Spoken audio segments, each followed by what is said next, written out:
अथ अष्टमोऽध्याय। कुमारजी आज्ञा गर्नुहुन्छ, हे अगस्त्य मुनि।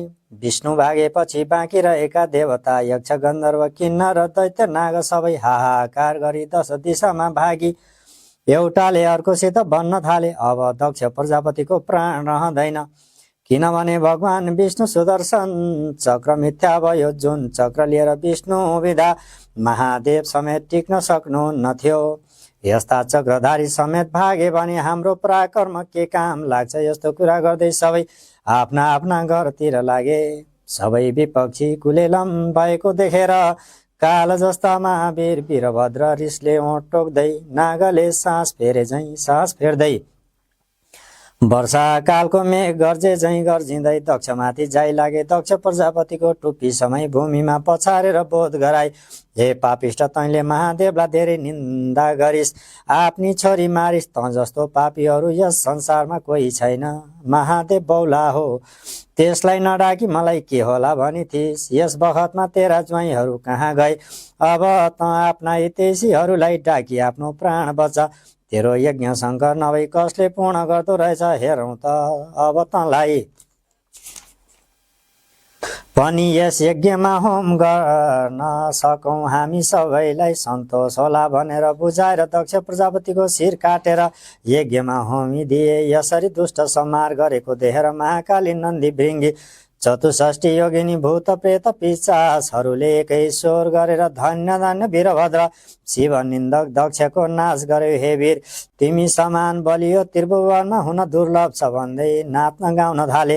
हे ऋषि वीरणीले आफ्ना स्वामी दक्ष प्रजापतिको वध भएको देखेर धैर्यलाई थाम्न नसकी आँधीले केराको थाम ढलाए झैं भूमिमा ढली मूर्छा परिन्। एकैछिन चेष्टा भएर आँखाबाट अविरल धारा आँसु बहाउँदै भन्न थालिन्, हे स्वामी, मलाई अनाथुलाई तिमी कहाँ गयो? जगदीश्वर महादेवको निन्दा गरी यज्ञमा नडाक्दा तिम्रो प्राण गयो, मेरो यो अवस्था भयो। यस्तै अनेक तरका शोक र विलाप गर्दै वीर शिरोमणि वीरभद्रसित बिन्ती गरिन्, हे ईश्वर, दक्ष प्रजापति अज्ञानी अहंकारी पनि हुन्, तिनलाई ज्ञानको चेष्टा समेत छैन। यस्ता मूर्खलाई नाश गरे तपाईको के नाम चल्ला? मलाई विधवा नतुललाई मूर्ख दक्षलाई बचाई मेरो उद्धार गरी बक्सनुहोस्।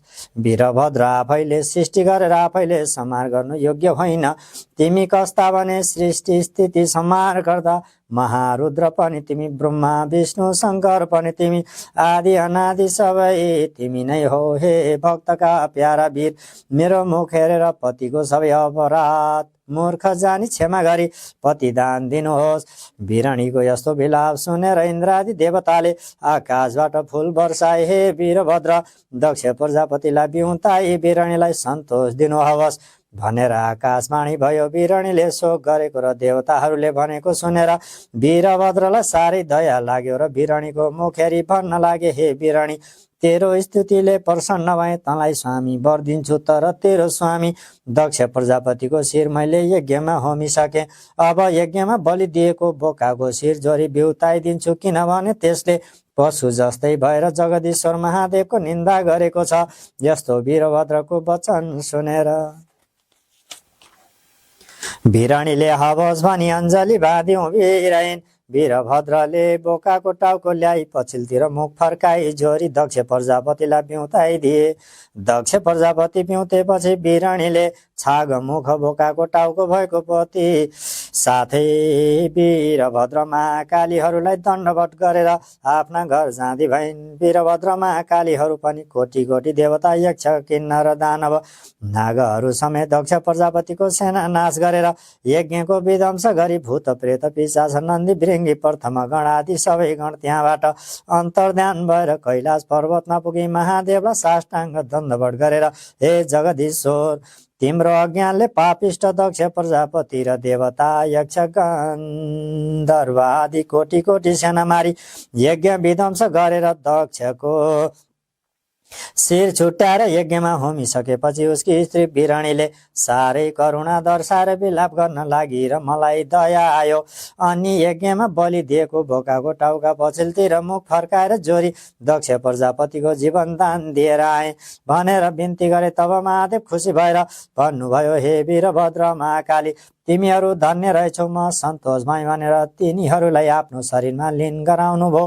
हे अगस्त मुनि, त्यहाँ उपरान्त महादेवले आफ्नी प्यारी सती देवीलाई सम्झी दक्ष प्रजापतिको यज्ञशालामा प्रवेश गरेर यज्ञ कुण्डमा निष्प्राण सुतिरहेकी सती देवीलाई त्यहाँबाट झिकेर आफ्नो काखमा सुताएर तीन आँखाबाट आँसु खसाली, हा सतीदेवी कैलाश शून्य तुलाई मलाई एक्लै यस्ता अवस्थामा पारेर कता गयो भनी धैर्य छोडी भौमा डली मूर्छा हुनुभयो। केही बेरमा चेष्टा भएर हे प्यारी, अब मैले बाँच्नु व्यर्थ छ, मलाई एकैछिन पनि नछाडी मेरा अगाडि बसी मैले भनेका कथाहरू सुनिरहन्थ्यो।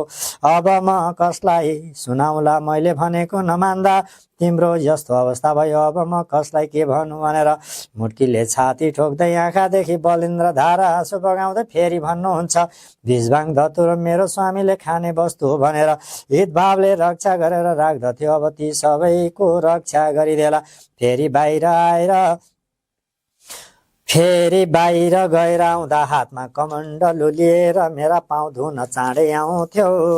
अब को धोइदेला हे प्यारी सती, तिमी नभई मेरो यो चित्त कसरी दृढ भएर रहला भन्दै कहिले काखमा लिने, कहिले अङ्कमाल गर्ने, कहिले छातीमा टाँस्ने, कहिले सती देवीको हात आफ्नो छातीमा राख्ने, कहिले मही खाने, कहिले रुने, यस्तै अनेक तरहका शोक र विलाप गर्दै सती देवीको मृत शरीर पीठमा बोकी बौला जस्तो भएर पृथ्वीमा भ्रमण गर्न लाग्नुभयो। महादेवले पीठमा बोकेको हुनाले सती देवीको अङ्ग गलित र दुर्गन्ध समेत भएन, निदाय जस्तो भएर शिवका पीठमा रहिरहन्। हे अगस्त मुनि, वास्तवमा दक्ष प्रजापतिले शिवलाई यज्ञमा नडाकेको मुख्य कारण के थियो भने अघि प्रयागराजमा एकत्र भएर मुनिहरूले ठुलो यज्ञ गरे जसमा ब्रह्माजी पनि विराजमान थिए।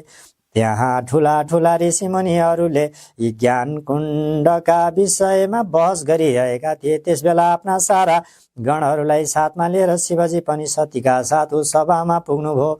सबैले भक्तिपूर्वक प्रणाम गरेर उनको स्तुति गरे। त्यसका बाद दक्ष प्रजापतिहरूका स्वामी दक्ष पनि त्यहाँ पुगेर केवल ब्रह्माजीलाई प्रणाम गरेर ब्रह्माको आज्ञाले सुयोग्य आसनमा बसे। तब सबैले तेजस्वी दक्षको पूजा गरे।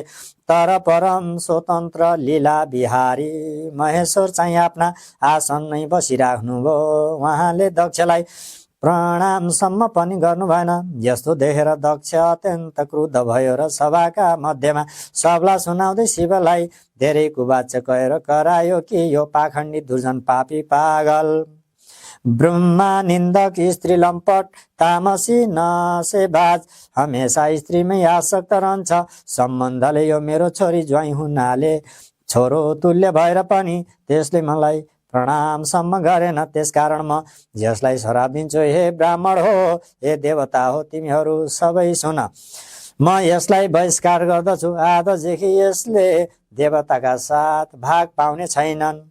यस्तो सुनेर नन्दीश्वरका आँखा राता भए। उनले खुबै हप्काए। तब दक्षले नन्दीश्वरलाई पनि श्राप दिए, शिवका समस्त गणलाई पनि श्राप दिए।